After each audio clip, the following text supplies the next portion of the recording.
Hey everyone, Troy here, coming at you with the BlackBerry KEYone on Sprint. Wanted to talk about the keyboard today.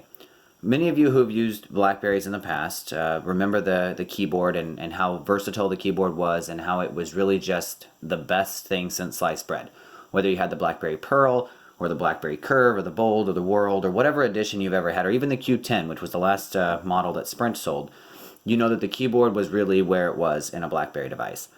And the BlackBerry KEYone is no exception. The keyboard on this device is new and improved. It feels like riding a bike. It's very similar. It feels exactly the same as any BlackBerry keyboard you've ever used, with some significantly overhauled functionality that integrates very well with Android to make it work for you. And it makes using your device extremely easy. By the way, BlackBerry Mobile does have videos up on their YouTube channel that you can go to for a little bit more specific instructional design. Today I'm just going to go over just my uses of it and what I really like about it and how to use it. But again, if you want more specific detailed direction, if you head over to BlackBerry Mobile's YouTube channel, you'll be able to find them. I'll go ahead and put the link in the description as well to their channel. So this is the BlackBerry KEYone on Sprint. And this is the black and silver edition. So personally, I tend to like this edition. I've seen the all black edition on AT&T. A friend of mine just happened to pick one up, and it is a very nice device. But what I really like about the black and silver is, number one, it looks good. But number two, the rows on the keyboard, since we're talking about the keyboard here today, the rows on the keyboard are separated by these bars, these metallic looking bars. On this device, they are chrome or metallic looking, and so it just adds a little bit of pop to that keyboard. One other thing I like about these bars is that it lets you know exactly where you are in the keyboard when you're using the device, especially if you're a typer that doesn't look at the phone as you're typing. And as you use this phone more and more, you will likely find yourself not looking at the device and just simply typing away, just like most of us BlackBerry users did back in the day. I say back in the day like it was 20 years ago, but really the last BlackBerry I used was about 6-7 years ago. So from here, one thing I want to mention is you can see this flashing key here. This is the space bar, but it also doubles as the fingerprint sensor on this device. So if you just stick your thumb or whatever finger you might have on there, it'll just quickly unlock your phone. It does not power the phone off, and it doesn't take you back to the home screen. That's one addition that I know that myself and others would love to see, is that when you're on a different screen, maybe you could click the home, you could click the space bar similar to maybe Samsung's home key, and would actually take you home. Whereas you've got your back, your home, and your multi-window button or your recently used apps button right there, right above the keyboard. So again, just a feature that would be nice to see in a future iteration of the software. If it's not something the software can do, then of course we have to wait for a hardware and software revision. So one thing about the keyboard that I really like is that it utilizes the proximity sensor to know whether it's light or dark to turn that camera, or excuse me, to turn the backlight on the keyboard. Since it's slightly darker in this room right now, you can see that when I touch the keyboard, the keys light up. When I've used it outdoors, I don't necessarily see it light up, probably because A, it's either faint, or B, because it actually doesn't turn on. I would imagine it doesn't turn on in direct sunlight because it knows you don't actually need it. So it is a nice addition to see when you are in a darker room, especially at night or you're outdoors or something like that. The keyboard, so again, I do want to say that the keyboard is very reminiscent of BlackBerries of the past. The keys are very easy to press. They have a nice little bit of give to them, a little bit of feedback, I guess you could say, so that way you know exactly what it's doing and you know that you've pressed that key. Whereas on a virtual keyboard, you don't necessarily know that you've pressed the key unless you're actually looking at what you're doing. So again, it's similar to a normal computer keyboard in that sense, that you have that feedback that lets you know that you've used it. So what BlackBerry Mobile has done is they've really overhauled the keyboard, more so in software than in physical attributes. And so in software, instead of actually having to press the keys fully to type, maybe you want to swipe to type, similar like you've done on your current device or your previous device to this. You can actually do that on the BlackBerry keyboard already out of the box. You don't have to enable any settings for that. And actually, it's a very useful tool. I don't find myself using it all that much, but I will say that it is handy at times when you don't have a hand. You don't have two hands maybe. So from here, all you've got to do is you just have to start your message, and where you would normally press the message down, or the buttons down for the message, you can actually simply swipe it like this, and it is not 100% accurate in my experience, because I don't think any swiping is, but it is pretty good. And so with single letters, you do have to press the key, and so we can just see here, as you can see, messed up. And so there are a couple of different things that you can do from here. You can see we just typed with swiping the device. In addition, what we can do is we can actually select the suggested word that you can see there is you. And all you have to do when you see that word pop up is you can actually just swipe up, and it'll actually, not that time because I swiped over, but you can see that it'll actually take that message or that word or that emoji that it's suggesting and go from there. What you can also do is you can actually delete words and letters that you have already done just simply by swiping left on the keyboard. You can see that it has a little, there you go. And you can see that it's deleting the messages just like that. So that's one way. So again, if you're a swiper and you want to learn, you want to use the swipe functionality, by all means, please use the swipe functionality. Just know that in my experience, it's not 100% accurate. Some other added cool benefits of this keyboard is you can actually, if you want to edit a letter, you can actually just double tap the keyboard with your thumb. And you see how now, instead of words, we actually have directional arrows. And it stays up for about 10 seconds and then it disappears in case maybe you didn't want to do that. But if you tap it, you can actually use it almost like a trackpad here and actually go back to that particular letter, and you can actually fix it. So like for where I messed up on I've, I can actually put in here now I like, right? So that's one really neat feature that I really like about this keyboard, is the ability to simply just delete and text, and then also move around key by key. Some other added benefits of the device is you have this settings button right here on the left hand side. So you tap that, and you can see that you've got a couple of different features as well. Now you have a microphone for voice dictation. You have an emoticon button or emoji button. You have the keyboard button, so it takes you back to the keyboard. You also have this A, B, and C button. It's more of a selection tool, which I'll get into. And then you have your clipboard, so you can actually see what is on your clipboard here, if you have anything, so that you can paste it in.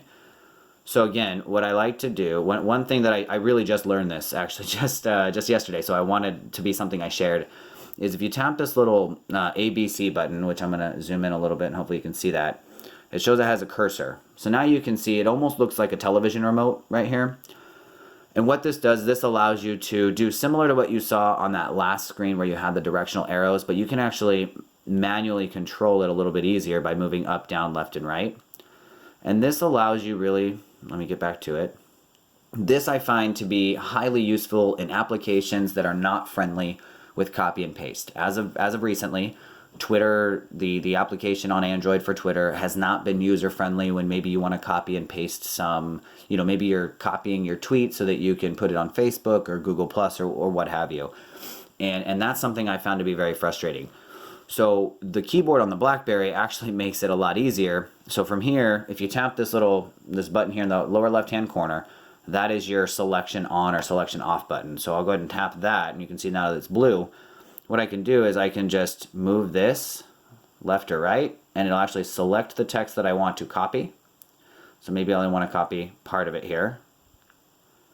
And then I can hit the copy button, which is right here. Of course, there's a paste button, and there's a menu button so that I can take a screenshot, or I can select all, excuse me, and then I can cut it as well if I actually wanted to cut it out of here completely. So now it's ready, and then again, it's on my clipboard. So you can see right here, it's now on my clipboard, tap it, and it goes there. So again, that's a very useful feature, and I'll show you it in action essentially on Twitter as well.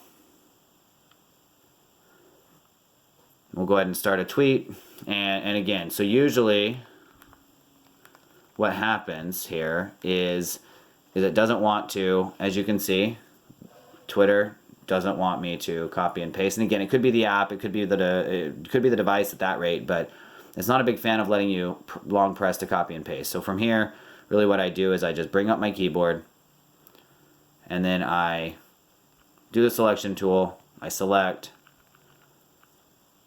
and then I just copy it. It makes life ridiculously easy. So those are some of the features of the BlackBerry keyboard.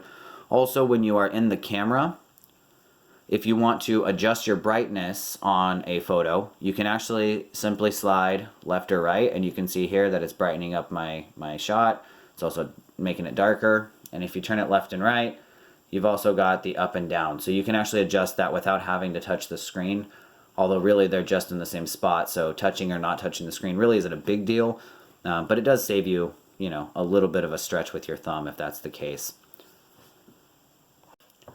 Another added benefit of the keyboard is again, it's back to BlackBerry again, where BlackBerry really reigned supreme. Many years ago, you were able to leverage the keyboard for quick actions.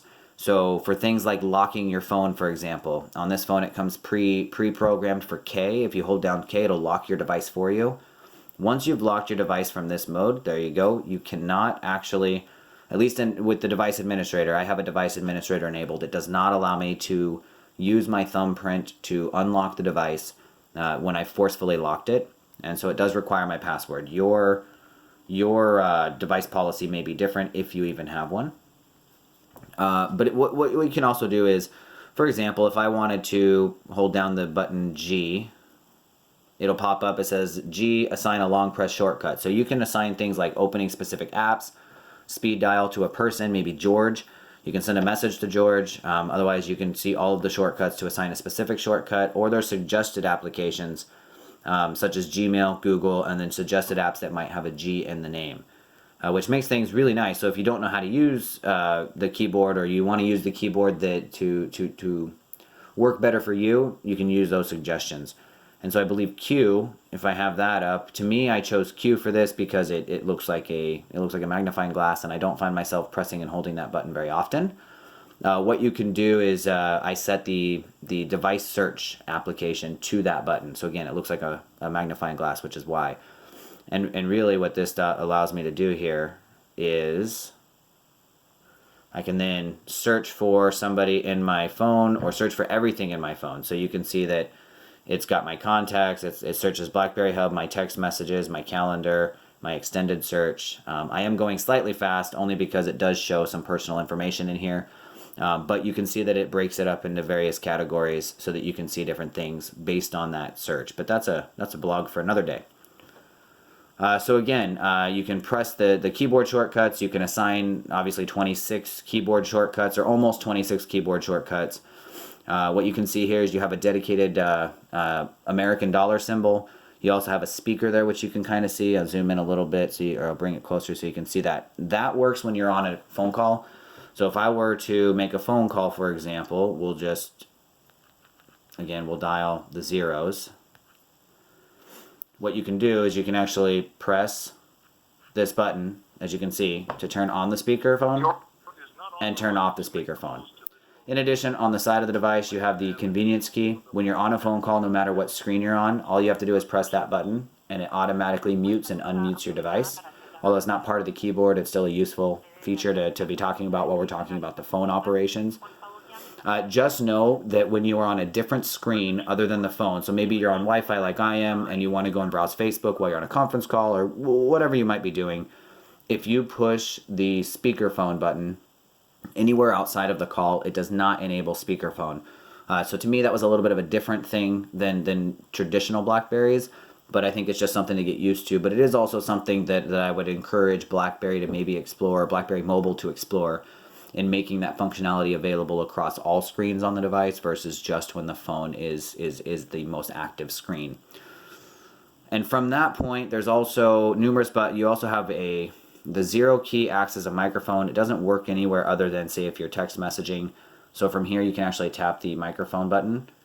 And then you can also just do basically Google Dictation, but it's the BlackBerry Dictation, and you have the settings right there. And similar to normal Google Voice input, if you held this button down, that's what will actually bring up your settings. So you don't actually have to push this settings button over here on the left-hand side if you really don't want to. You can just long press the microphone key down here at the bottom, which also has 3 dots, so that's technically your menu, which will bring up the menu for you as well.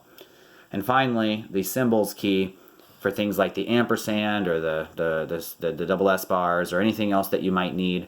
You can push symbol, and you can push it again, and it brings up a numerical keypad up there. You can get rid of the keyboard, whatever you need to do. But if you just multiple press the symbol button multiple times, it'll end up getting rid of it.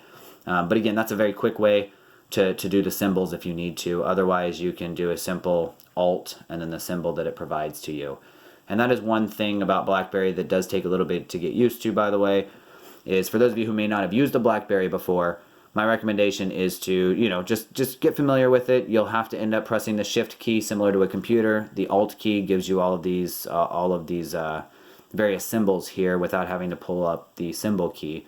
The only drawback is, of course, symbol key includes more symbols than you might get from your device already. So for example, the ampersand shows up on J there, but it doesn't actually show up on the physical keyboard. So there are times where you may need to press the symbol key to get the symbol that you want. And finally, two last features before we end this. With the keyboard, if you want to capitalize letters, obviously the first letter is typically going to be capitalized, but the words after that are not going to be auto-capitalized. If maybe you're typing my name, for example, Troy, it's going to show up as all lowercase. But if you wanted to, well, it'll auto-correct because that's in my device. However, if I wanted to capitalize a letter for whatever reason, you can actually just long press the button, and you can see that it capitalizes that letter. And if it is a letter that has accents such as A, you then get the various accents for that device right there as well. And finally, the second item I wanted to say was if you have a word that it's giving you all these suggestions down here at the bottom, this 3 dots here means there are multiples that you can find. So what you can do is just press and hold here, and you can see here that it gives you the various options that you can then choose for that autocorrect, and it might help you type faster.